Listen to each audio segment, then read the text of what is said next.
আমি তিনখান কাপড় নিয়ে যেদিন আজরাইলের হাতে ধরা খেয়ে যাব,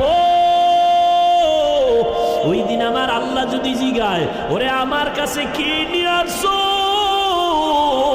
সেদিন তুমি টাকা দেখাইতে পারবা না, বাড়ি দেখাইতে পারবা না। কই তোমার মা, কই আমার বাবা, কই আমার আত্মীয় স্বজন, কেউ আমার সাথে নাই, আমি একা। যদি বান্দা আমার রবের আপন বানাইয়া যাও, আর অন্ধকার কবরে যাওয়ার পরে যখন প্রশ্ন করা হবে, রবের পরিচয় দাও, ধর্মের পরিচয় দাও, রাহমাতুল লিল আলামিনের পরিচয় দাও, আমার আল্লাহ পাক জবাব দিয়া বলবে, ফেরেশতা এরে আর ডিস্টার্ব করিস না, এ আমার মোহাব্বতের গোলাম, জান্নাতের সাথে রাস্তা বানাইয়া দাও, বিছানা দিয়া দাও, আমার বান্দা আরামে ঘুমাবে, কিয়ামত পর্যন্ত কেউ যেন ডিস্টার্ব না করে।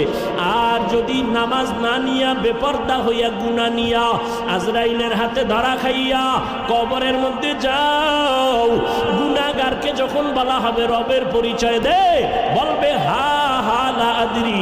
আর ধর্মের পরিচয় দাও, গুনাহগার বলবে হা হা লা আদরি, আফসুস আফসুস, আমি কিছুই জানি না। ওরে রহমতের নবীরে চিনোনি? কয় না, আমি চিনি না, আমি তো রহমতের নবীরে কখনো দেখি নাই, করি নাই, আমি হতভাগা। তখন নবী বলেন, আল্লাহ গায়বী আওয়াজ দিয়া বলবেন, ও কবরের ফেরেশতারা, এই নাফরমানের আর সুযোগ দিও না, আমি দুনিয়াতে কম সুযোগ দেই নাই। আমার দেওয়া পানি, আমার দেওয়া বাতাস, আমার দেওয়া সূর্যের আলো, চাঁদের আলো, আমার দেওয়া ফল ফ্রুট খাইলো, শুকর আদায় করে নাই, নদীর মাছ খাইয়া শুকর আদায় করে নাই, আজকে ওরে আর ছাড় দেওয়া যাবে না। জাহান্নামের রাস্তা খুলিয়া কবরটাকে জাহান্নামের আগুন দিয়া ভরে দাও। আল্লাহ বলবেন, ও কবরের মাটি,